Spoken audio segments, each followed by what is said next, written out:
السلام عليكم ورحمة الله وبركاته. الحمد لله رب العالمين، والصلاة والسلام على النبي الأمين وعلى آله وصحبه أجمعين ومن اهتدى بهداه واتبع سنته إلى يوم الدين. أما بعد، يلت هود صفر هيا عند شيرات متو 38 የተለያዩ ነጥቦችን የምንዳሰስበት ፕሮግራም ሲሆን ዛሬ በአላህ ፈቃድ ባለፈው ሳምንት የጀመርነውን የስልክ አጠቃቀምና ከስልክ ጋር ተያያዥ የሆኑ አዳቦችን፣ ስነ ስርዓቶችን ማየት የምንቀጥልበት ደርስ ይሆናል። የባለፈው ትምህርት መግቢያ ላይ እንደተጠቀሰው እስልምና የሰው ልጆችን ለሚገጥሙ ነገሮች በሙሉ መልስ የሰጠ ህይወታችንን ሙሉ በሙሉ በምን መልኩ መምራት እንዳለብን ያስተማረን ካሚል ሻሚል የሆነ ዲን ነው። ወሊላሂ አልሐምዱ ወልሚና። ስልክ ምንም እንኳ ከጊዜ በኋላ የመጣ ነገር ቢሆንም የስልክን አደብ በተመለከተ ከቁርአን ከሐዲስ ከደጋግ ቀደምቶች ንግግር በቂ መረጃ ማግኘት እንችላለን። ከዚህ ጋር ተያያዥ የሆኑ የተወሰኑ ህጋቶችን ባለፈው ሳምንት ያየን ሲሆን መጨረሻ ላይ በስልክ ምክንያት ብዙ ሰዎች ውሸት ላይ የወደቁ እንዳለና ሙስሊም እንደማይዋሽ ውሸት በአዱንያም በአኺራ እንደሚያዋርድ አይተናል። በስልክ መዋሸት አላህን የሚያስቆጣ ከመሆኑም በተጨማሪ የሚዋሸውን ሰው ሰዎች ዘንድ እንደሚያስገምት ገልጸናል። እንደዚሁ ደግሞ ከምን ዋሸው ሰው ጋር ለመጣላት ሰበብ ይሆናል። ገና ከቤት ሳይወጣ እዚህ ጋር ነኝ ደርሻለሁ ጠብቀኝ እያለ 30 እና 40 ደቂቃ ምናልባትም 1 ሰዓት ሰዎች ቆመው እንዲጠብቁት ያደርጋል። የሰዎችንም ሐቅ መንካት ነው፣ ክብራቸውንም አለመጠበቅ ነው፣ ከአላህ ጋር መጣላት ነው፣ ራስንም ሙናፊቅነት ውስጥ መዝፈቅ ነው። በሆኖም ስልክ ላይ መዋሸትን ልንጠነቀቀው አላህን ልንፈራ ይገባል። የት ነህ ከተባለን ያለንበትን ቦታ በግልጽ ልንናገር፣ ሩቅ ከሆነን ያለነው ከዚህ ያክል ጊዜ በኋላ እደርሳለሁ ልንል ይገባል። ያውም ማድረግ ያለበትን ጥንቃቄ መንገድ ላይ ሊከሰት የሚችለውን ነገር ከግምት ውስጥ አድርገን በቂ ጊዜ ልንሰጥ ይገባል። 1 ሰዓት የሚያስፈልገውን መንገድ በ5 ደቂቃ እደርሳለሁ ብሎ ልቡ እያወቀ ዋሽቶ መናገር ከሙስሊም የሚጠበቅ አይደለም። ዛሬ ከምናያቸው ነጥቦች መሃል ትልቅ ነጥብ የምለው ስልክና ሁለቱ ተቃራኒ ጾታዎች ዓላቃቸው እስከምን መሆን እንዳለበት ነው።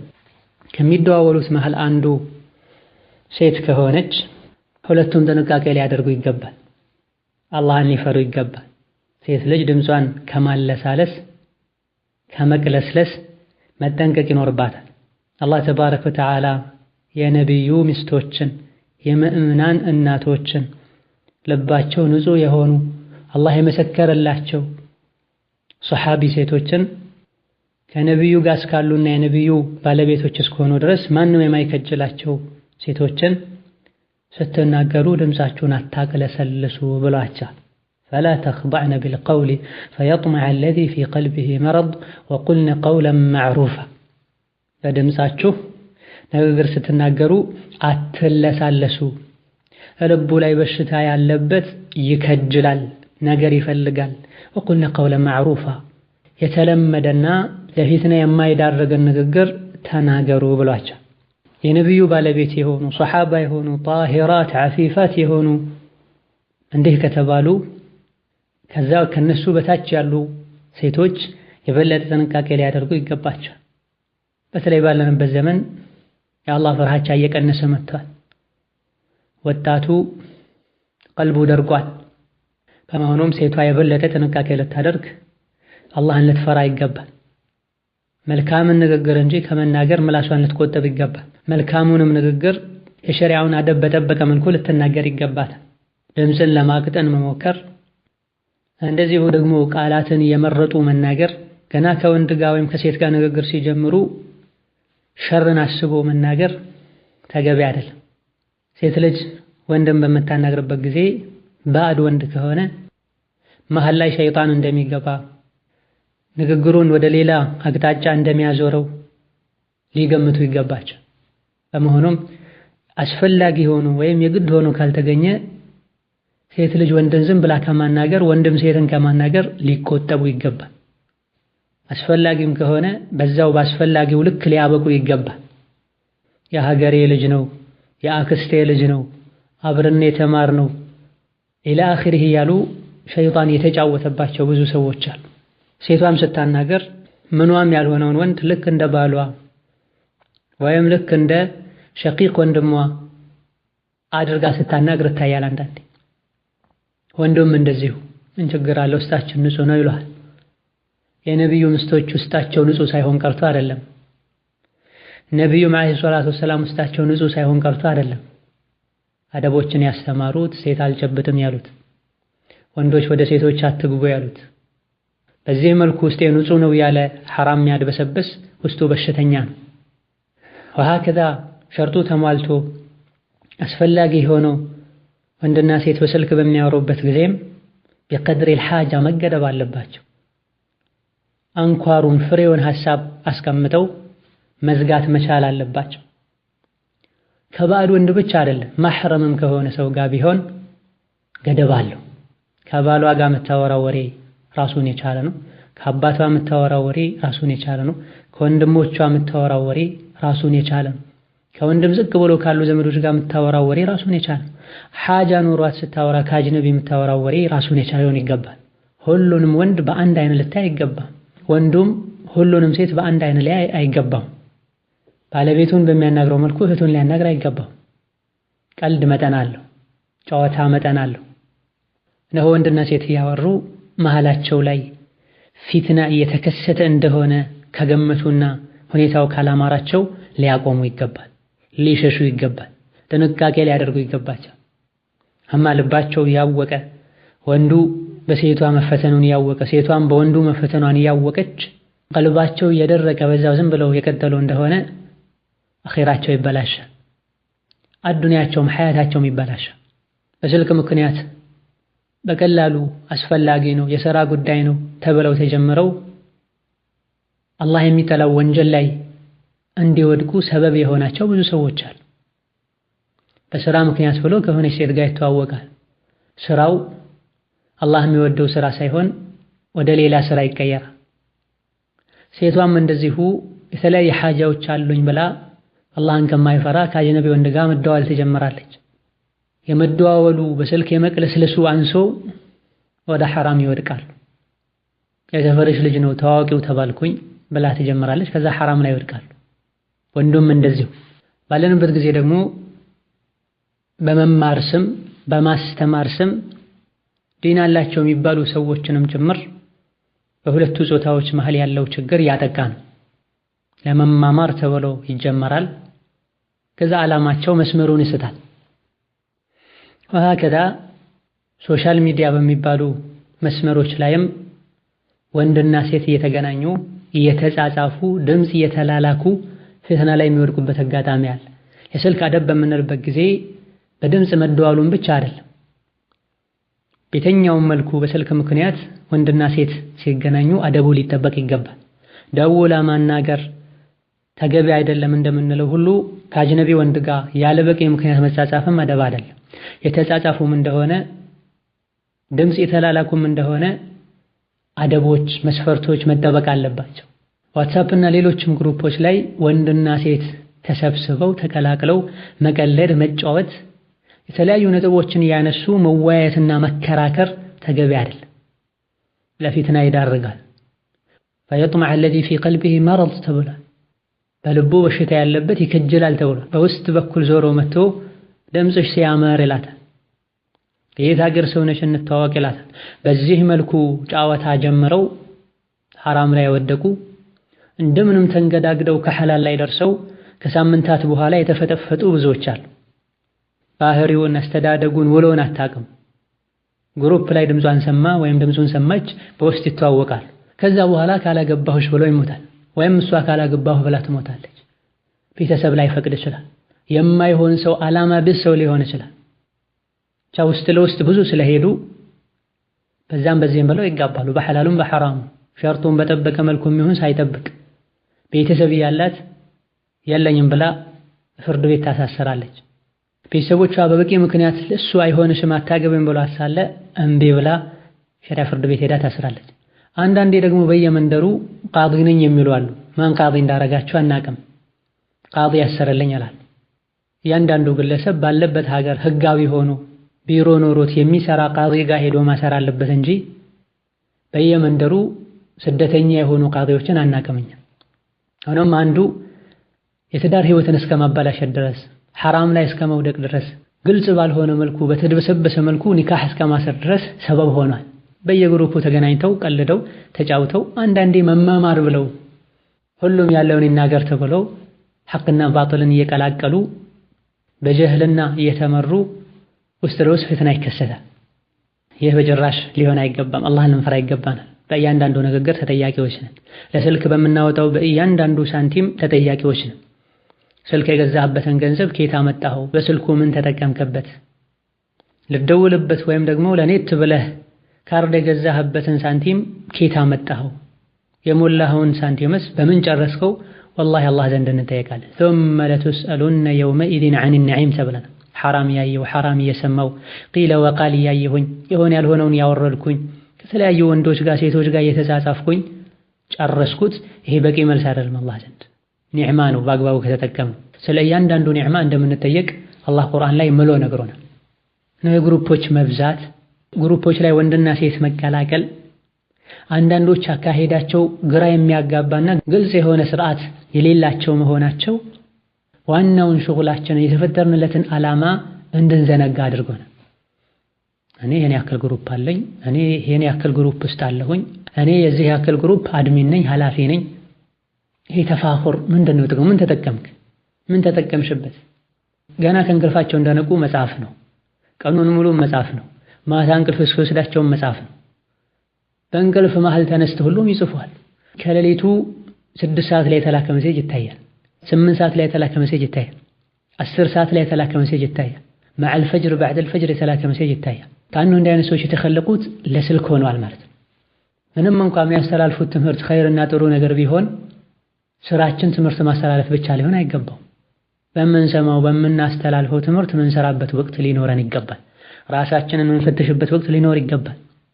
ወንድና ሴት አንድ ግሩፕ መሰብሰባቸው በቀጥታም ይሁን በተዘዋዋሪ ከእኽትላጥ ጋር ግንኙነት ይኖረዋል። በተለይ አደብ ከሌለው ኒዛም ከሌለው ሴቷም የወጣች የምታወራ ወንዱም የወጣ የሚያወራ ከሆነ የሚቀልዱ የሚስቁ ከሆነ አደብና ሐያ ከጠፋ እኽትላጥ ውስጥ ይገባል። እኽትላጡ በአካል ብቻ አይደለም በድምፅም ጭምር እኽትላጥ አለ። ባለንበት ጊዜ ደግሞ ከፊትናው መብዛት የመጣ ከኢማን መድከም የመጣ ደግሞ ላሸክ ይህ ነገር ሊቀር ይገባል። ወንድና ሴት በተቀላቀለበት ግሩፕ ውስጥ ገብታ ሴቷ የምታወራው ወሬ ቤት ውስጥ ከወንድሞቿ ሁሉ ብታወራው የሚያሳፍር ይሆናል። አንዳንዴ ወንዱም ተነስቶ መልስ ይሰጣታል። ወደ ግሩፕ በገቡና በወጡ ቁጥር ሁሉ ግሩፕ ውስጥ ያለውን ሰው እንደ ማህረም እንደ ቤተሰብ በማየት ሁላቸውንም ለአላህ ቢወዳቸዋለሁ ከዛ ወከዛ ብለው ሲያወሩ ቀልቡ ላይ በሽታ ያለበት ሰው እንዲታመም ድክመት ያለበት ሰው እንዲፈተን ሰበብ የሚሆን ንግግር ይናገራሉ። አይደለም በዚህ መልኩ ወንድና ሴት እንደፈለገ መሆንን እስላማዊ ሰላምታን ወንድ ሴትን ሰላም አለይኩም ማለት አለበት የለበትም? ሴትስ ወንድን ሰላም ማለት ትችላለች አትችልም? ዑለሞች ዳሰዋል። የኢማም አሕመድ ኢብን ሐንበል ረሒመሁላህ ተዓላ ሼኽ የሆኑት ዓብዱረዛቅ አሰንዓኒ ሙሰነፋቸው ላይ እንደሰፈረው የሕያ ብን አቢ ከሲር በመባል የሚታወቀው ታቢዒ ቃለ በለገኒ አነሁ ዩክረሁ አን ዩሰሊመ አረጁሉ ዐለ ኒሳእ ወኒሳኡ ዐለ ሪጃል። ወንዶች ሴቶችን ሰላም አለይኩም ማለት ሴቶችም ወንዶችን ሰላም አለይኩም ማለት ይጠላል የሚል መረጃ ደርሶኛል ይላል። ከትናንሽ ታቢዒዎች መሃል አንዱ ነው የሕያ ብን አቢ ከሲር። ወሀከዛ ቀታዳ ታላቁ ታቢዒ ረዲየላሁ ዐንሁ አማ ኢምረአቱን ሚነል ቀዋዒድ ፈላ በእስ አን ዩሰሊመ ዐለይሃ ወአማ ሻባቱ ፈላ። ዕድሜያቸው የገፉ ባልቴቶች ከሆኑ ወንድ ሰላም አለይኩም ቢላቸው እነሱም ቢሉ ችግር የለውም። አማ ወጣት የሆኑ ሴቶችን ሰላም አለይኩም ማለት ፈላ አይሆንም። ሌሎችም ዕለሞች ይህን ጉዳይ ዳሰዋል። የሁላቸውም ሁሉንም የሚያስማማው ፊትና ካለ ፊትና ያመጣል ከተባለ ሰላም አለይኩም ሁሉ አይባልም። ዕለሞቻችን ደጋግ ቀደምቶቻችን ሰላምታ እንኳ ፊትና ያመጣል በተለይ ወጣቶች ከሆኑ እያሉ እኛ ከሰላምታ አልፈን ሌላ ነገር ውስጥ ገብተናል። ስንት ወንጀል የሚሰሩ ሰዎችን ስንት ከሸሪያ ጋር የሚጋጭ ንግግር የሚናገሩ የተለያዩ ሙኻለፋዎች የሚፈጽሙ ሰዎችን ለአላህ ብዬ ሁላችሁንም ወዳችኋለሁ። እዛ ውስጥ አቂዳው የተበላሻል። ከባይረ ድኑብን የሚያድበሰብስና በይፋም ይሰራል። ለአላህ ብሎ መውደድ ዋጋው ትልቅ ነው፣ ኃላፊነቱ ከባድ ነው። አላህ የሚወደውን ሰው ነው ልንወድ የሚገባው። 311ኛው ዓመተ ሂጅራ ላይ የሞቱት ኢማም አቡበክር እብን አልኸላል ረሒመሁላህ ተዓላ ከኢማም አሕመድ በሰበሰቡት የሴቶች ህግጋት በሚለው መጽሐፋቸው እንደጠቀሱት የኢማሙ አሕመድ ልጅ ኢማም አብዱላህ ረሒመሁላህ ተዓላ አባቴን ሴቶች ለዒድ መውጣት ይችላሉ ወይ ብዬ ጠየቅኳቸዋል። ባለንበት ዘመንማ መውጣት አይችሉም፣ ፈኢነሁነ ፊትና፣ እነሆ እነሱ በዘመኑ ፊትና ናቸውና ብለው መለሱልኛል። ኢማም አሕመድ ረሒመሁላህ ተዓላ 241ኛው ዓመተ ሂጅራ ላይ ነው የሞቱት። ከሰሓቦች ከታቢዕዮች ቅርብ የሆነ ዘመን ነው። ከመሆኑም ጋር በዛ ዘመን የነበሩ ሴቶችን ልጃቸው አልኢማሙ አብዱላህ ረሒመሁላህ ተዓላ ሴቶች ለዒድ መውጣት እንዴት ይታያል ብለው ጠየቁ። ባለንበት ዘመንማ አይወጡም፣ ይውጡ የተባለው ድሮ ነው። በል ከኢማም አሕመድ በፊት እናታችን አይሻ ረዲየላሁ ዐንሃ ነቢዩ በዘመኑ ያሉ ሴቶችን ሁኔታና አለባበስ ቢያዩ ሴቶችን ከቤት መውጣት ይከለክሉ ነበር ብላለች። ኢማም አሕመድ በእኛ ዘመንማ ላ አይሆንም ፊትና ናቸው ብለው። እንደዚሁ ኢብኑ ሸውዘብ ከመጠር እንደጠቀሰው እዛው ክታብ ላይ እንዳለው መጀመሪያ አካባቢ ላይ ድሮ በነቢ በሰሐቦች ዘመን አንዳንዴ ከሁኔታዎች አንፃር ወንዶች ከሴቶች በቅርብ ርቀት ይቀመጡ ነበረ። አመል የውማ ዛሬማ ፈኢነል ኡስቡዐ ሚን አሳቢዕል መርአቲ ተፍትና፣ የሴት ጣቷ እንኳ ይፈትናል። አይደለም ተጠጋግቶ መቀመጥ ቀርቶ የጫማዋ ድምፅ ይፈትናል። ፈከይፈ ቢሰውቲሃ አልሙገነጅ አልሙረኸም፣ እየተቅለሰለሰች እየሳበች የጎተተች የምታወራው ድምጿ የበለጠ ይፈትናል። ነው አላህን ልንፈራ ጥንቃቄ ልናደርግ የሸርን በር ልንዘጋጋ ይገባናል። በራሳችን ልንተማመን አይገባም። ማንም ይሁን ማን ለፊትና የተጋለጠ ነው። አልኢማም አቡ ሐኒፋ ረሒመሁላህ ተዓላ የሴትን ልጅ የጫማ ቁጥር ሳይዙን የተናገረ የሴትን ልጅ እግር ምንነት እንደተናገረ ይቆጠራል። ይሄን ያደረገ ደግሞ አድል አይደለም፣ ታማኝ አይደለም። ሴት ተቀምጣበት የነበረ ቦታ ላይ ወዲያው ሄዶ የሚቀመጥ ወይም ደግሞ እስኪቀዘቅዝ ማይጠብቅ ታማኝ አይደለም፣ አድል አይደለም። ዛሬ ክፍሎች ተዘግተው ወንድና ሴት አብረው እየተቀመጡ ጃሂሉ ይሄን ማድረጉ ያስጨነቀ ያሳሰበ ባለበት ጊዜ ላይ ያውቃሉ የሚባሉም አንድ ክፍል ላይ ተሰብስበው አስተማሪ ተብየው ፊት ለፊታቸው ቁጭ ብሎ ከዙሪያው ከበውት ያስተማር ነው። ወዴት ነው እየሄድን ያለው?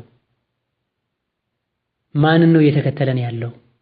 ነብዩ ይሄን አድርገዋል ወይ? ሶላት ላይ እንኳን አሰግደው ሲያበቁ ነብዩ ወዲያው አይዞሩም ነበር። ሱሐቦች ወዲያው አይዞሩም ነበር። ወንዶቹ ይረጋ በሉ፣ ሴቶቹ ይውጡሉ ነበር። ይሄ መስጂዳቸው አንድ በነበረበት የችግር ወቅት ላይ ነው። ሰላም በነበሩበት ወቅት ላይ ነው። ልባቸው ጧሃራ በነበረበት ወቅት ላይ ነው። ከዛ በኋላ ልቦች የተበላሹ መጥተዋል። ፈልነተቂላህ፣ አላህ በቁጣው እንዳያጠፋን። ያስተካክላሉ የሚባሉ ሰዎች ከተበላሹ ለኡማው ማን አለው? ምግብ በጨው ይስተካከላል። ጨው ራሱ ከተበላሸ ጨው በምንም ሊስተካከል አይችልም። ወሀከዛ በዳዕዋ ስም በማስተማር ስም ዒልም በመማማር ስም ግሩፕ ላይ የተሰበሰቡ ፈሳድ ልናስፋፋ አይገባም። የደወሉ በመቅራት ስም በሩ ተከፍቶ ተያይዘው ገደል ሊገቡ አይገባም። ሴት ወንድን ስታናገር ልትጠነቀቅ፣ ወንድ ሴትን ሲያናገር ሊጠነቀቅ ይገባዋል። በተፈጥሮ ድምፃቸው የሚፈትን ሴቶች ሊኖሩ ይችላሉ። አላህን ሊፈሩ ይገባቸዋል። በተቻላቸው ያክል ድምፃቸውን ለመቆጣጠር ሊሞክሩ ይገባል። ኢማሙ ነወዊ ረሒመሁላህ ተዓላ አልአዝካር የተሰኘው ክታባቸው ላይ እንደጠቀሱት ሴት ልጅ ስታወራ ድምጿ እንዳይፈትን አንዳንድ ነገሮችን ልታደርግ ይገባል። በተለይ ድምጿ በተፈጥሮ የሚፈትን ከሆነ የፈራ ይድናል፣ ጥንቃቄ ያደርጋል። አለመፍራትና ለዚህ ነገር ትኩረት አለመስጠቱ መስመሩን አስቀይሮናል። ወሀከዛ ሴቶች በተለይ ስልክ አጠቃቀም ላይ በጣም ድንበር ሲያልፉ ረዥም ሰዓት ሲያወሩ ይታያል። ስራቸው ስልክ ማውራት ብቻ እስኪመስል ድረስ እንደምንም ተማሙተው ዋና ዋና የሚባሉ ስራዎችን ጨርሰው ቀጥታ ስልክ ጋር ነው የሚሄዱት። ለራሳቸውም ስራ ይፈታሉ፣ ሌሎችንም ስራ ያስፈታሉ። ወቅታችን ውድ ነው፣ ጊዜያችን ውድ ነው። ወንዱም ሴቱም ለጊዜው ትኩረት ሊሰጥ ይገባል። ከገንዘባችን በላይ ጊዜያችን ሊያሳስበን ይገባል። ሰዎች ወርቅ ጊዜ ነው ይላሉ። በል ከጊዜ ከወርቅም በላይ ነው። ምክንያቱም በጊዜ ወርቅ ይገኛል። በወርቅ ግን ጊዜ አይገኝም። ትልልቅ መጋዘኖችን የሚሞላ ወርቅ ቢኖረው አንድ ሰው አጀሉ ከደረሰ በእነዚህ ወርቆቹ 1 ሳምንት 1 ዓመት ሊያስጀምር አይችልም። ላኪን በእነዚህ 1 ሳምንትና 1 ወር ብዙ ወርቆችን ሊገዛ ይችላል። ጀነትን ሊገዛ ይችላል በኢማኑ በአላህ ተውፊቅ ተባረከ ወተዓላ። ወሀከዛ ባለፈው እንደጠቀስነው መጃን የሚሉት ነገር አለ፣ ዲስካውንት የሚሉት ነገር አለ። 10 ብር ሙላ 100 ደቂቃ ይሰጥሃል። 100 ብር ሙላ ወር ሙሉ በነፃ ታወራለህ። በነፃ የሚወራ ነገር የለም። ከአዱንያ ከገንዘብ አንፃር ነፃ ይሆን እንጂ እያንዳንዱ ንግግር አላህ ዘንድ ይመዘገባል፣ ያስከፍላል አኺራ ላይ። እያንዳንዷ ደቂቃ ወደ አላህ ልንቃረብባት ይገባል። መጃን ነው ተብሎ እንደፈለጉ ሊያወሩ እንደፈለጉ ሊጽፉ ሊያወርዱ አይገባም። ሰዎች ለወር የሚጠቀሙትን በ4 ቀን የሚጨርሱ በ1 ቀን የሚጨርሱ ሰዎች አሉ። ይሄን ሁሉ ሰዓት በማይረባ ነገር አቃጥለን ነገ አላህ ፊት ስንቆም ምን እንለዋለን? በዚህ ሰዓት ቁርአን ብንቀራበት፣ ብንሐፍዝበት፣ ዝክር ብንልበት፣ የተለያዩ ለዲናችን ለዱንያችን የሚጠቅሙ ነገሮችን ብንሰራበት አንድ ነገር ነው። አልፎ ደግሞ በዚህ ሰዓት የምናወራው በዚህ መልኩ የምናቃጥለው ገንዘብ በሐራም ከሆነ፣ በውሸት ከሆነ፣ በሐሜት ከሆነ፣ ወሬ በማመላለስ ከሆነ፣ የሰው ስጋ በመብላትና ለሰዎች ስም በመስጠት ከሆነ ከሳራው እጥፍ ድርብ ይሆናል። የሌለ ነገር ፈጥረው የሚያወሩ አሉ። ትንሹን ነገር የሚያሰፉና የሚያስፋፉ አሉ። ስራቸው ይሄ ይሆን። ሰማህ እንዲህ ተባለ እኮ፣ ሰማሽ እንደዚህ ያደረጉ እኮ፣ ስራቸው ይሄ ብቻ ይሆናል። መሰረት የሌለውን ነገር ደጋግመው ሲያወሩትና ሲያሰራጩት ለሰዎች እውነት ይመስላቸዋል። አልፎ ተርፎ ደግሞ ዲን ውስጥ ጣልቃ ገብተው ከጀህልናቸው ጋር የዑለሞችን ስራ ሲሰሩ ሳይማሩ ሲያስተምሩ ኡማውን ሲበጠብጡ የሚታዩ አሉ። አላህን ሊፈሩ ይገባቸዋል። ነፍስን ከማስተካከል የከበደበት ዘመን ላይ እንዴት ነው ሰዎች ያላቀማቸው የሰዎች ጉዳይ ላይ የሚገቡት? ዋና የማይችል ወንዝ ውስጥ አይገባም፣ ባህር ውስጥ አይገባም። እንደዚሁ ደግሞ በዘመናዊ ሞባይሎች ላይ በሚገኙ ካሜራዎች ምክንያት ብዙ ፈሳዶች እየተስፋፉ ነው። ሴቷ ተውባ ተኳኩላ ራሷን ቀርጻ እዛ ውስጥ ታስቀምጣለች። አንዳንዴ አምናት አለው ለምትሏ ሴት ትልካለች። ከዛ አማናው አይጠበቅም፣ ፎቶ ይሰራጫል ወይም ሞባይሉ ይሰረቃል። አሊያ ደግሞ ሞባይሉ ሌሎች አላህን የማይፈሩ ሰዎች እጅ ይገባል። አደብ የሌላቸው ሰዎች እየበረበሩ ምስጢር ያወጣሉ። ቀጥታ ከሞባይሉ የሚወጣው ይሁን ሌሎች ጋር የተላከው ይሰራጫል፣ ፌስቡክ ላይ ይለጠፋል። ቤተሰብ ጋር ባል ጋር ይደርሳል፣ ትዳር ይፈርሳል፣ መተማመን ይጠፋል። ከዚህ ሁሉ አልፎ በስልክ ተዋውቀው ቃል ተገባብተው ንካቸውን በስልክ አስረው ገና ቤተሰብ እንኳ ሳያቅ ሰርግ እንኳ ሳይሰረግ እዛው በስልክ የሚፈርስበት ሁኔታም አለ። የተዋወቅነውን በስልክ ነው፣ ንካም የታሰረለን እሱ ጓደኞቹን ይዞ መጥቶ ነው። አብረን ሳንሆን በሆነ ነገር ተጋጨን፣ ተጨቃጨቅን፣ ተፋተን። አላህ የስልክ መዘዙ ብዙ ሆኗል። በአግባቡ ካልተጠቀምነው ራሳችን የመታንበት ያለ መሳሪያ ሆኗል። ማንኛውም ነገር በሸሪዓችን ከጥቅሙ ጉዳቱ ካመዘነ ይከለከላል። ስለዚህ ብዙ ስልክ መከልከል ያለባቸው ሰዎች አሉ። አንቺ ስልክ መጠቀም አይፈቀድልህም ቢባሉ የሚያዋጣ ሰዎች አሉ። የስልክ አጠቃቀማቸው በጣም የተበላሸ ለሱ ባሪያ የሆኑ አቅላቸው የተበላሸ ልባቸው የደረቀ ሰዎች አሉ። ስልክ ያበላሻቸው ማለት በዚህ መልኩ ሐሳቡ እንደተበታተነ ቀልቡ እንደደረቀ መለከል መውት መጥቶ እንዳይወስደው ሊሰጋ ይገባ እንዳያነሳው። ወሀከዛ ስልክ በምንልበት ጊዜ ተንቀሳቃሽ ስልክ ብቻ አይደለም፣ ቤት ውስጥ ያለ ስልክን በተመለከተ አደቦች አሉት፣ ስርዓቶች አሉት። በተለይ ከሴቶች ጋር በተያያዘ የቤት ስልክን ቤት ውስጥ ወንዶች ያሉ ደዋዩ ማን እንደሆነ ሳይታወቅ ሴቶች ሮጠው ሊያነሱ አይገባም፣ ፊትና ይመጣል። ወሀከዛ ታዳጊ የሆኑ ወጣቶች ባሉበት ቤት ላይ ወላጆች የቤት ስልክን ጥንቃቄ በተሞላበት መልኩ ሊይዙ ይገባል። እየተደበቁ የሚደውሉበት ጥሩ ካልሆነ ሰው ጋር የሚተዋወቁበት አንዱ በር ነውና። ሌላው ስልክ በምንደዋወልበት ጊዜ ምንደውልለትን ሰው ደረጃውን ቀድሩን ልናቅ ይገባል። ከቤተሰብ ጋር ስንደዋወልና ከውጪ ሰው ስንደዋወል፣ ከባዕድ ስንደዋወልና ከዘመድ ስንደዋወል፣ እድሜው ከገፋ ሰው ጋር ስንደዋወልና በእኛ እድሜ ካለ ሰው ጋር ስንደዋወል ሁሌም ሙዓመላችን አንዱ ሊሆን አይገባው። ከእናታችን አይሻ ረዲየላሁ ዐንሃ ኢማም አቡ ዳውድ እንደዘገቡት አንዚሉ ናሰ መናዚለሁም ብሏል ነብዩ ሰለላሁ ዐለይሂ ወሰለም። ሰዎችን የሚገባቸውን ደረጃ ስጧቸው ተብሏል። አባቱን ሲያናግር አንድ ሰው ለአባት የሚገባ ነደብ ሊሰጥ ይገባል። ቀኑን ሙሉ ከሱ ጋር ያሉ አቻዎችን ሲያናግር በዋለበት አነጋገር አባቱን ሊያናግር አይገባም። ከሱ እኩል የሆኑ ሰዎችን የሥራ ባልደረቦችን በሚያናግርበት አነጋገር ዓሊሞችን ደውሎ ሊያናግር አይገባም። ዑባዳ ኢብኑ ሷሚት ረዲየላሁ ዐንሁ ወአርዳህ በዘገቡትና ኢማሙ አሕመድ ባስተላለፉት ሐዲስ ቃለ ለይሰ ሚና መን ለም ዩወቂር ከቢረና ወየርሐመ ሰጊረና ወየዕሪፈ ሊዓሊሚና ሐቀሁ ብለዋል ነቢዩ ሰለላሁ ዐለይሂ ወሰለም።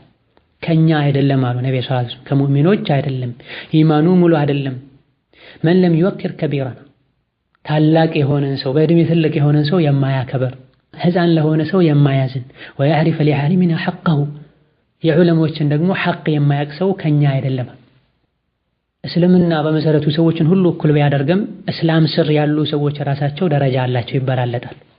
ወላጅ እንደ ወንድምና እህት አይደለም፣ እናት እንደ አባት አይደለችም፣ እህቶችም እንደ ወንድሞች አይደሉም። በመልካም ስነ ምግባርና በኢማን በተቅዋ የሚታወቀው እንደ ወንጀለኛው አይደለም፣ ሱና ላይ ያለው ቢድዓ ላይ እንዳለው አይደለም። ለሁሉም የሚመጥነውን ደረጃ ልንሰጥ ይገባናል። ሙዓመላችን ግንኙነታችን ከካፊሮች ጋር በሚሆንበት ጊዜም ለነሱ የሚገባቸው ቀድር ሊሰጥ ይገባል። ካፊር ከሆነ ካፊርን ቀድመህ ሰላም አለይኩም ልትል አይገባም። ሰላም አለይኩም ለሙስሊም እንጂ ሙስሊም ላልሆነ ሰው አይገባምና። ወሀከዛ ወላጆችን በምናናግርበት ጊዜ በስማቸው ከመጥራት መጠንቀቅ፣ ዑለሞችን በምናናግርበት ጊዜ በስማቸው ከመጥራት መጠንቀቅ ተገቢ እንደሆነ የአደብ ክታቦች ላይ ተጠቅሷል። አቡ ሁረይራ ረዲየላሁ ዐንሁ ወአርዳህ ሁለት ሰዎች መንገድ ላይ ሲሄዱ አግኝተው አንዱ በዕድሜ የሚበልጥ ሌላኛው የሚያንስ ነበርና በዕድሜ የሚያንሰውን ሰው ይህ ካንተ ጋር ያለው ሰው ምንህ ነው ብለው ሲጠይቁት አባቴ ነው አላቸው። እንግዲያውስ ከፊት ለፊቱ እንዳትሄድ፣ ተከትለህ ከኋላው ሂድ፣ በስሙ እንዳትጠራው፣ የሆነ ቦታ ላይ ደግሞ ደርሳችሁ መቀመጥ ስትፈልጉ እሱ ሳይቀመጥ ቀድመህ አትቀመጥ ተብሏል። ለወላጆች ያለ ሐቅ ሁሉ ለዑለሞችና ለዲን አስተማሪዎችም አለ። ወሀከዛ በጥቅሉ ሰዎችን ስናናገር ደረጃቸውን የጠበቀ ንግግር ልናናግራቸው ይገባል። ሰዎችን ሁሉንም በአንድ አይነት ከማየት ጥንቃቄ ልናደርግ ይገባል። ከጓደኞቹ ጋር ሲቀልድ ውሎ ማታ ላይ ከእናቱ ጋር ሲገናኝም እናቱን ልክ እንደ ጓደኛው ያናግራታል። ፈትዋ ሊጠይቀው የደወለውን ሰው ልክ እንደ ጓደኛው ያናግሯል። ትቀልዳለህ፣ ታሾፋለህ፣ እውነትህን ነው። ቤተሰብ፣ አፍያ፣ ኢማን፣ ስራ እንዴት ይዟቸዋል? አክላችን ሌላ ቦታ ሊሆን አይገባም። ስናናግር ማን ነው የምናናግረው? ለምንድን ነው የደወልኩት?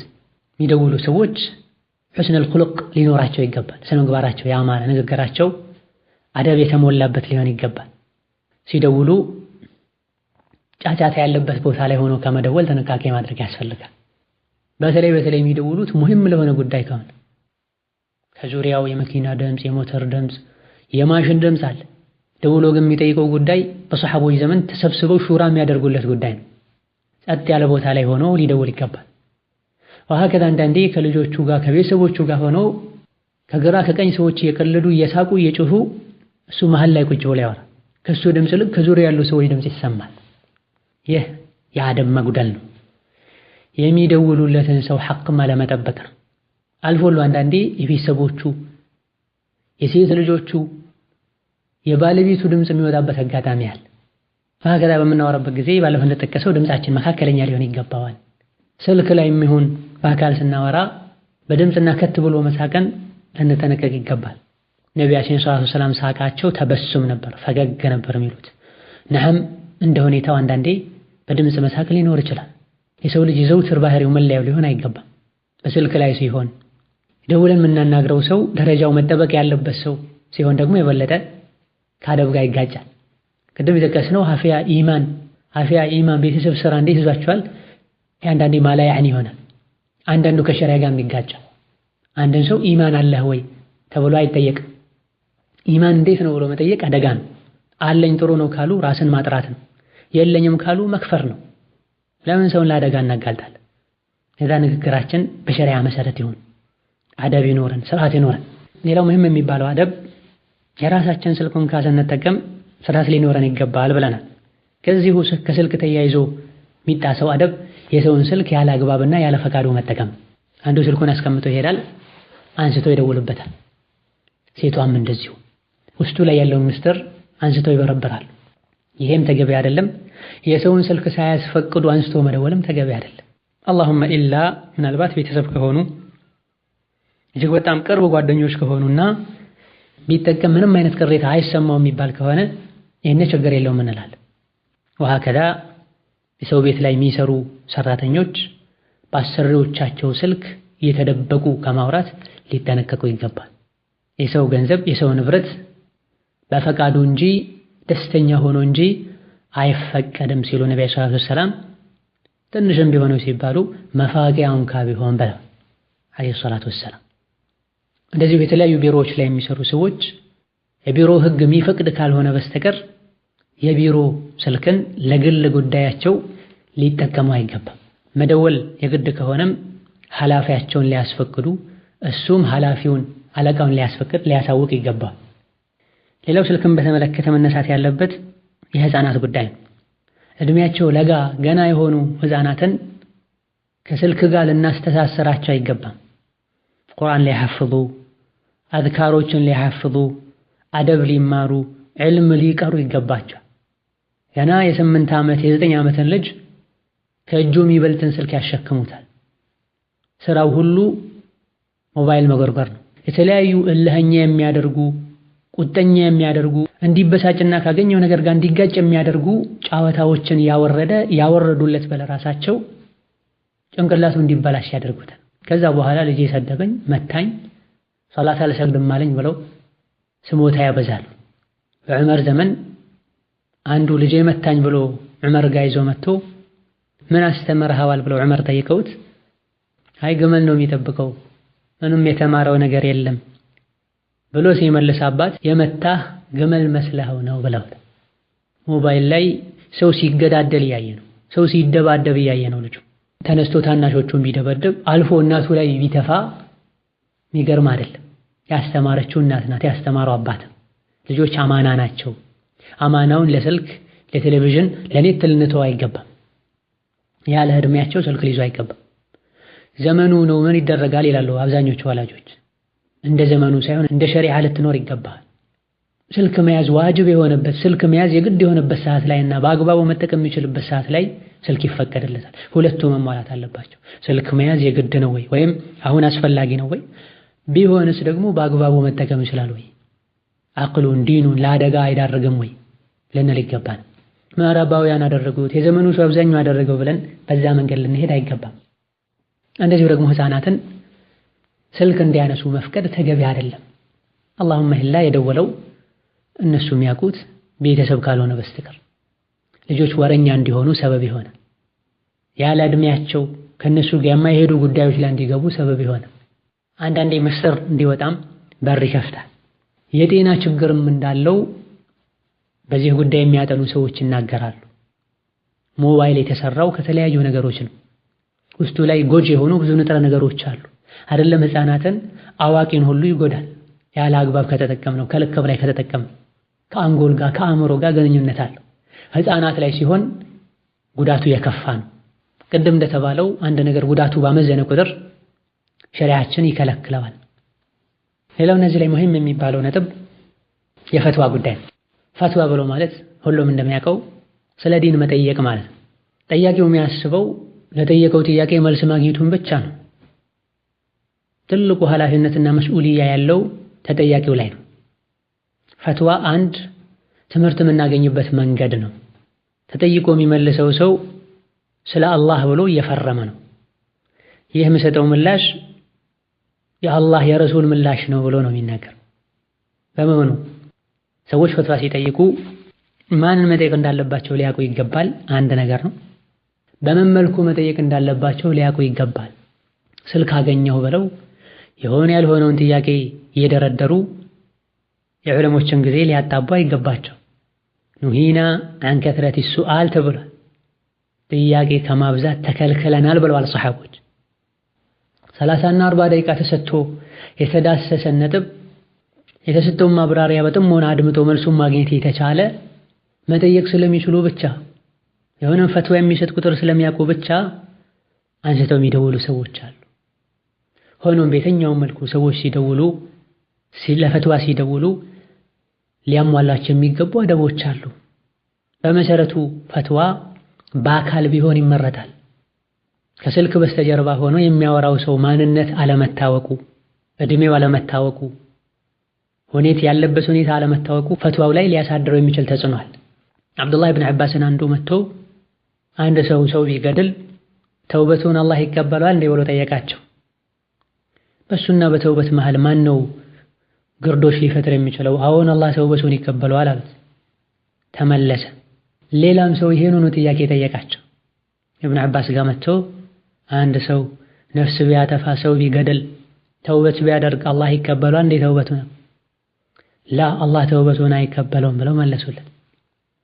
ሰውየው ከሄደ በኋላ ከአብዱላህ ብን አባስ ዙሪያ የነበሩ ተማሪዎች ቀደም ሲል አንድ ሰው ጠይቆ ይሄንኑ ጥያቄ አው ማን ነው ተውበት የሚከለክለው? አላህ ተውበቱን ይቀበለዋል አልከው። ሌላ ሰው ሲጠይቅህ ደግሞ አላህ ተውበቱን አይቀበልም አልከው። ምንድነው ልዩነቱ ብሎ ሲጠይቃቸው መጨረሻ የመጣውና ተውበት የለህም ያልኩት ሰው ፊቱን ሳየው፣ ሁኔታውን ሳየው፣ አነጋገሩን፣ ድምፁን ስሰማው በማዕና ከላምሂ ፈትዋ ጠይቆ አው ተውበት አለ ከተባለ ሄዶ ሊገድል እንደሆነ ከሁኔታው ተረዳሁኝ። የፊተኛው ግን ከአሁን ቀደም ነፍስ አጥፍቷል፣ ተጸጽቷል፣ ተቆጭቷል። ስለዚህ ተውበት አለ አልኩት። ከሁኔታው ነው ሁለቱንም የተረዳሁት ብለዋል። አማ ቤት ውስጥ ሆነው ማንነታቸውን ደብቀው ሁኔታውን በደንብ ሳያስረዱ ፈትዋ በሚጠይቁበት ጊዜ ፈትዋ የሚሰጠው ሰው ጠያቂው በገለጸለት መሰረት ነው፣ በዛ ልክ ነው ፈትዋ ሊሰጥ የሚችለው። ለዛ በተቻለ ያክል ዑለሞችን ጠጋ ብሎ መጠየቁ የተሻለ ነው። ሁኔታዎች ካልተመቻቹ ዲናችን ገር ነው ባሉበት ሆነው ደብዳቤ ጽፎ ግልጽ አድርገው ጽፎ እንደዚሁ ደግሞ በዘመኑ ባለው በስልክ ያለውን ነገር በመጠኑ አብራርቶ ፈትዋ ማግኘት ይቻላል፣ ችግር የለውም። ነገር ግን ፈትዋ የሚጠይቀው ሰው ሷዲቅ ሊሆን ይገባል፣ እውነተኛ ሊሆን ይገባል፣ አላህን ሊፈራ ይገባል። የሚያስፈልገውን ነገር እንጂ ከመጠየቅ መጠንቀቅ ይኖርበታል። የሚጠይቀው ለዓመል ለስራ ሊሆን ይገባል። በዚህ ረገድ እጅግ በጣም ብዙ ሙኻለፋዎች፣ ስህተቶች አሉ። ወደፊት ኢንሻአላህ አዳቡ ጣሊበል ዒልም የሚል ፕሮግራም ይኖረናል፣ እዛ ላይ የሚዳሰስ ይሆናል። እዚህ ግን ማንሳት የምፈልገው ከስልክ ጋር የተያያዘውን አደብ ለፈትዋ ሲደውሉ ዑለሞች ጋር ሲደውሉ ለተራ ጉዳይና ተራ ሰው ጋር ሲደወል በሚደወለው መልኩ መሆን የለበትም።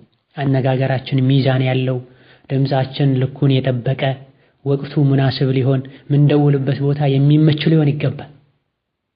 ፈላጊ አንተ ነህ። ለፈትዋ የሚደወልለት ሰው ተፈላጊ ነው። ባለ ሐጃ ለሐጃው ከመውጣቱ በፊት ሐጃው የሚያሳኩ ነገሮችን ሁሉ አመቻችቶና አስተካክሎ እንደሚወጣው ፈትዋ የሚጠይቅም ሰው በዚህ መልኩ ቀድሞ ራሱን ሊያዘጋጅ ይገባል። ደውለው ተነስተውላቸው መጠየቅ ያለባቸውን ነገር ከዛ በኋላ የሚያስቡ ሰዎች አሉ። ምን ነበር ማለት የፈለግኩት ኢላ አኺሪህ ያሉ ሐሳብ ውስጥ ይገባል። ሆኖም ከመደወል በፊት በትክክል ይህ የምንፈልገው ሰው ስልክ ነው ቀድመን ማጣራት አለብን። ባለፈው ተጠቅሷል። ምን ደውለው ደግሞ ዒልም ፍለጋ ከሆነ ለፈትዋ ከሆነ የበለጠ ጥንቃቄ ያስፈልጋል። አላህን የማይፈሩ ሙናፊቆች አሉ፣ ብቃት ሳይኖራቸው ፈትዋ የሚሰጡ። እንደዚሁ በስህተት ስንደውል ወዲያውኑ ተቀብለው ያልሆነ ፈትዋ ሊሰጡ የሚችሉ ሰዎች ይኖራሉ። ለመሆኑም በመጀመሪያ ደረጃ ይህ ፈትዋ የሚሰጥ ሰው ስልክ ነው አይደለም ማረጋገጥ ያስፈልጋል። ከዛ በኋላ ከመደወላችን በፊት ምንጠይቀው ጥያቄ አንድም ይሁን ሁለትም ይሁን ሶስትም ይሁን ፊት ለፊታችን ጽፈን ልንይዘው ይገባል። አንድ ጊዜን ከመጠቀም አንፃር፣ ሁለተኛ ሐሳብን ግልጽ ከማድረግ አንፃር። በአንድ ደቂቃ መግለጽ የሚቻለውን ነገር ሐሳብን ባለመሰብሰብ የመጣ 3 ደቂቃ 4 ደቂቃ ሲፈጁ ይታያል። ሌላ ጊዜ ደግሞ አንዱን ጥያቄ እንደ 3 ጥያቄ ሲያቀርቡ ይታያል። በመሆኑም ከመደወል በፊት ሐሳቡን ግልጽ በሆነ መልኩ በቅደም ተከተል ማስቀመጥ ተገቢ ነው። ሁለተኛው በአንድ ጊዜ ከአንድ ከሁለት ቢበዛ ከ3 በላይ ጥያቄ አለመጠየቅ የተሻለ ነው። የሚጠየቀው ሰው ለአንተ ብቻ አይደለም ምላሽ የሚሰጠው። የተለያዩ በርካታ ሰዎች በጥያቄ ላይ ያጨናንቁት ይችላሉ። የተለያዩ የግሉ ሐጃዎችና ظروፎችም ሊኖሩበት ይችላሉ። በሆነም ለሱ ማሰብና መጨነቅም አንዱ ልብ መባል ያለበት ጉዳይ ነው። ጥያቄን ማንዘላዘል፣ ማስረዘም፣ ማስፋት መልስ እንዳያገኙ ሰበብ ይሆናል። ልክ በሚደውሉበት ጊዜም በሰላምታ ከሰላምታም በተጨማሪ ለዓለም የሚገባን ክብር መስጠትና ዱዓ በማድረግ ጀዛከላሁ ኸይረን ጥያቄ ነበረኝ ኢላ አኺሪ ሁሉም የራሱ የሆነ የአክብሮት ቃሎች አሉት የሚጠቀሙ። እነዚህ ቃላትን ተጠቅሞ ፈትዋ የሚጠይቁትን ሰው ልቡን ክፍት አድርጎ ተጠቃሚ እንደሆኑና እውቀትን ፈልገው መጠቀምን ፈልገው እንደሆነ ካሳዩና ከገለጹ በኋላ ወደ ጥያቄ መግባት ተገቢ ነው። ለፈትዋ ደውሎ ለፈትዋ የደወሉለትን ሰው ክብር የሚነካ ንግግር መናገር ወይም ደግሞ አላስፈላጊ የሆነ ከሱ ጋር ማይሄድን አካሄድ መሄድ ተገቢ አይደለም። ቅድም እንዳልን ያ ሼኽ ሰላም ናችሁ፣ ደህና ናችሁ፣ ቤተሰብ አፍያ፣ ኑሮ፣ ልጆች ነዓም። ይሄ ምናልባት ግለሰቡን እንደ ቤተሰብ ከመቁጠር እሱን ከማክበር ከመውደድ የመነጨ ሊሆን ይችላል። ላኪን ለሁሉም ንግግር ቦታና ጊዜ አለው። ለዚህ የምታናግረው ሰው ጊዜ ለእንዲህ አይነት ነገር ላይበቃ ይችላል። አንዳንዴ በድምፅ ጥያቄ ሲልኩ ጥያቄው የሚጀምረው ከአንድ ደቂቃና ከዛ በኋላ ከዛ ፊት ያሉ ሰከንዶች በሙሉ የሚጠየቀውን ሰው የሚመለከቱም አይደሉም። ተናጋሪውም እያናገረው ካለ ሰው ጋር መናገር የሌለበትን ነገር ነው የተናገረው። 30 ሰከንዶች ዑለሞች ዘንድ ትልቅ ስራ የሚሰራበት ጊዜ ነው። አንድ ደቂቃ ዑለሞች ዘንድ ትልቅ ስራ የሚሰራበት ጊዜ ነው። በአንድ ደቂቃ ተኩል 100 ጊዜ ሱብሃንአላህ ቢሐምዲሂ ሱብሃንአላህ ቢሐምዲሂ ማለት ይቻላል። በአንድ ደቂቃ ውስጥ 3 እና 4 ገጽ ማንበብ ይቻላል። በኻሰተ ኢዛ ካን የቅረእ አልቅራአ ሰሪዓ አንድ ገጽ ቁርአን ይቀራል። ጊዜ ማዕና አለው ዑለሞች ዘንድ። ሐታ ምግብን በአግባቡ የማይበሉ በሱ እየጠጡ የሚኖሩ ዑለሞች ነበሩ። ለምንድን ነው ሰውነት እኮ ይጎዳል ሲባሉ አንዴ አኝኬ በምወጥበት ጊዜ የተወሰነ ጽፋለሁ፣ ስለዚህ በሱ ከሆነ አንዴ ጠጥቼው ስራዬን እሰራለሁ የሚለው ነበር። ምግብ ቀርቦላቸው ቤተሰብ ያበላቸው ስራቸውን እየሰሩ ከዛ በኋላ ደግሞ ስራ ሲጨርሱ ቅድም መብላታቸውን ዘንግተው እራት አምጡልኝ የሚለው ነበር። የዑለሞች ሐያት ሌላ ነው። ለራሳቸው ብቻ አይደለም የሚኖሩት፣ ለኡማውም ጭምር ነው የሚኖሩት። ለኡማው የሚያበረክቱት ነገርም ጁህድ ያስፈልገዋል፣ ጥረት ያስፈልገዋል። በመሆኑም ይህ ሊታወቅ ይገባል። አጠር መጠን ያለ ሊሆን ይገባል፣ ግልጽ ሊሆን ይገባል። የሰዎችን ጥያቄ ከመጠየቅ በተቻለ ያክል ጥንቃቄ ማድረግ ያስፈልጋል። የጓደኛዬ ጥያቄ ነው፣ የእህቴ ጥያቄ ነው፣ የወንድሜ ጥያቄ ነው፣ ከዛም ያነሱት ጥያቄ የፍርድ ቤት ጉዳይ ነው። በፈትዋ አደብ መሰረት ባለ ጉዳዩ ሸሪዓ ፍርድ ቤት ሄዶ ነው መጠየቅ ያለበት። የኒካህ ጉዳይ ነው ወይም የውርስ ጉዳይ ነው፣ የጥል የጸብ ጉዳይ ነው። የጥያቄውን ሩቡን እንኳ በአግባቡ ሳይረዱ የሰው ጥያቄ ይዘው ይመጣሉ። አንዳንድ ነገሮችን ሲጠይቁ አላቅም ነው።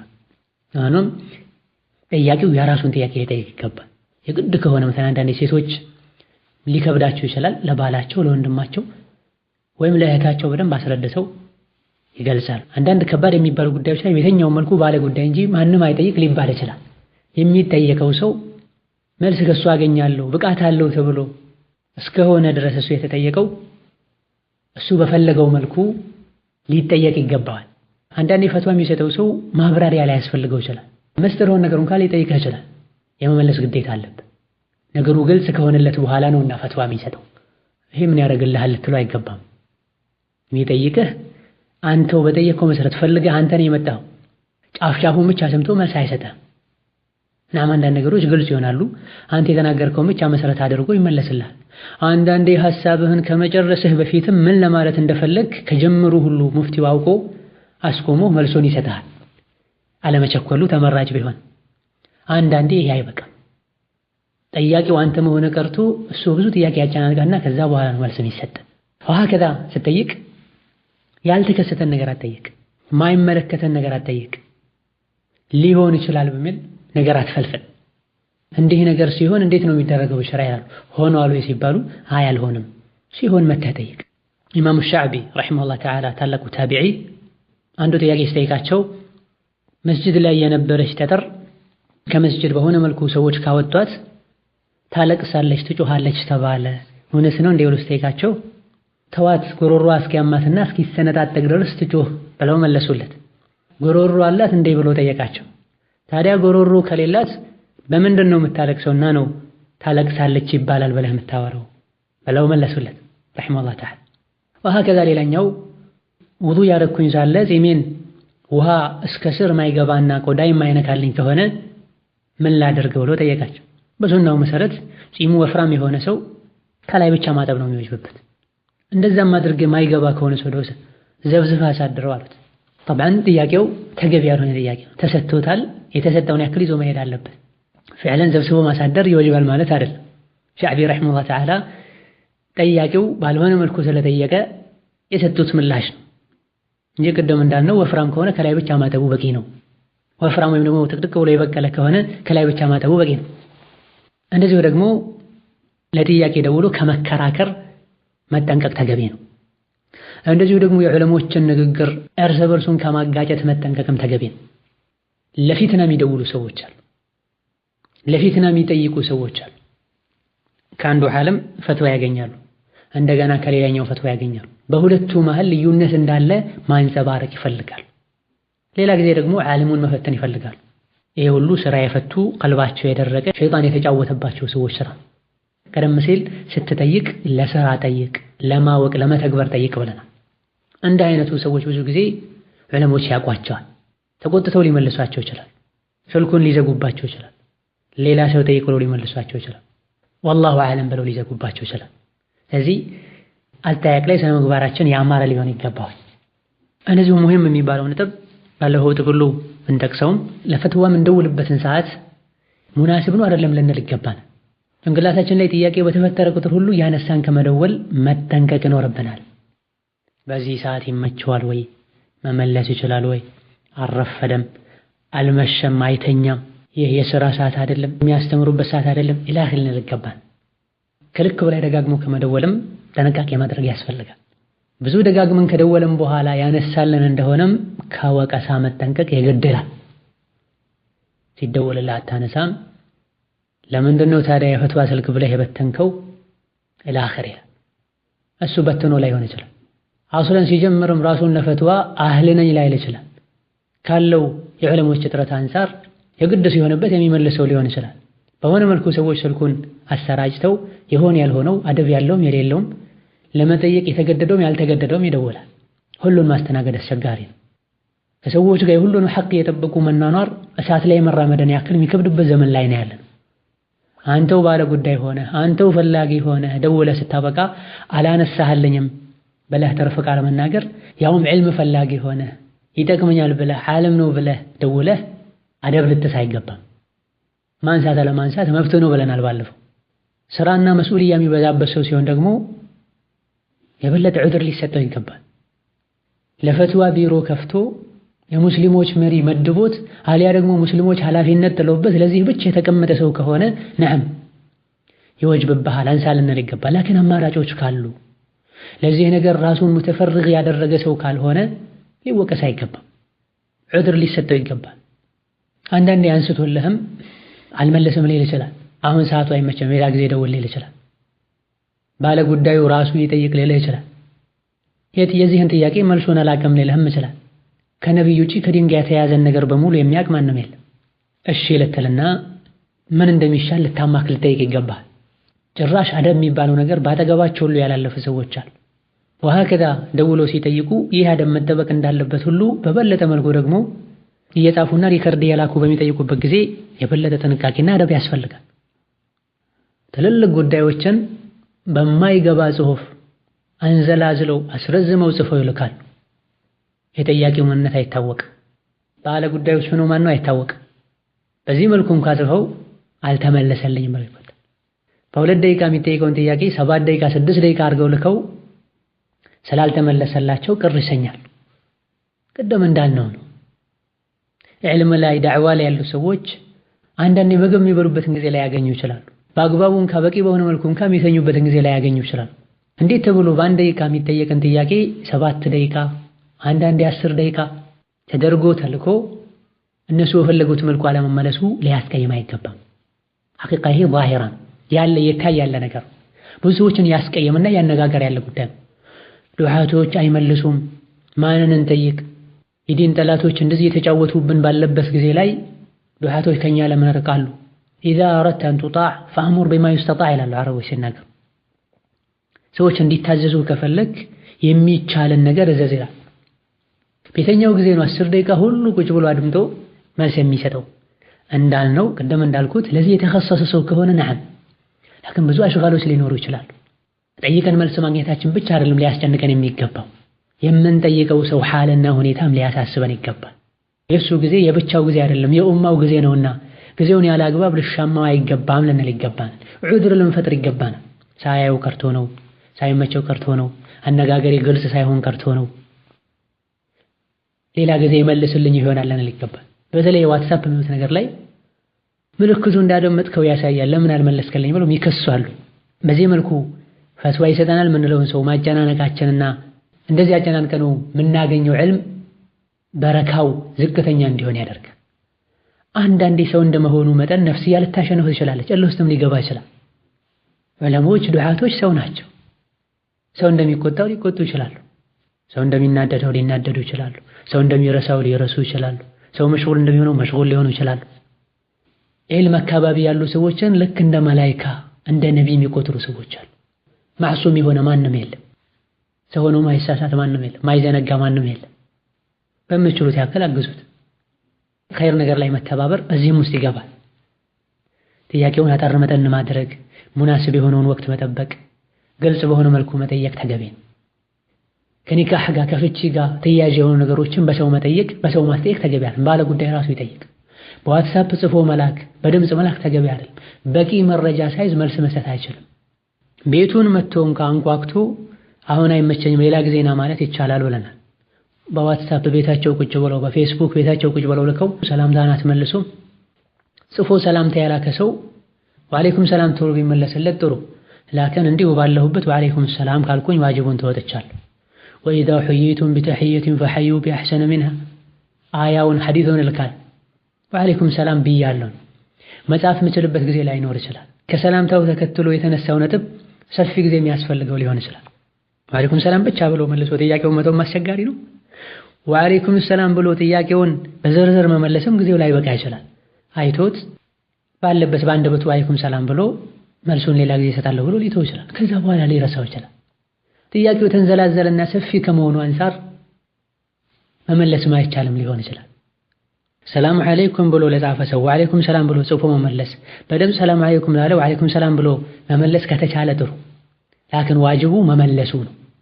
በጽሁፍ መመለሱ ዋጅብ ነው ማለት አንችልም። ምክንያቱም የሆነ ሰው አንድ ሀገር ላይ ሆኖ ሰላምታ በሰው ቢልክልን ሰውየው መጥቶ ሰላም አለይኩም ብለውሃል ብንለው ሂድ ተመልሰህ ወአለይኩም ሰላም በለው ብለውሃል አንልም። እዛው ወአለይኩም ሰላም ብለን ነው የምንተው። ወሀከዛ በጽሁፍ ሰላም አለይኩም ከመጣ ወአለይኩም ሰላም ብዬ ተዋለሁ። በመለስ ግን ጥሩ ነው ሁኔታው ከተቻለ፣ ሁኔታው ጊዜው ከፈቀደ። ካልሆነ አልመለስከም ብሎ ሰውየውን ወንጀለኛ ጥፋተኛ ልናደርግ አይገባም። ሐቂቃ ብዙ ምንጥሳቸው አደቦች አሉ። ብዙ ጥቅም እንዳለው ሁሉ የአላህ ባሮችን ቀልብ ለመስፈር ሰበብ ሆነዋል፣ ለሐሜት ሰበብ ሆነዋል። አልፎ ሁሉ ረመዳን ሲመጣ አፍ በለኝ አምጥቼሃለሁ ይላሉ። ሰበቡ ምንድነው? ፈትዋ አልመለስክልኝም።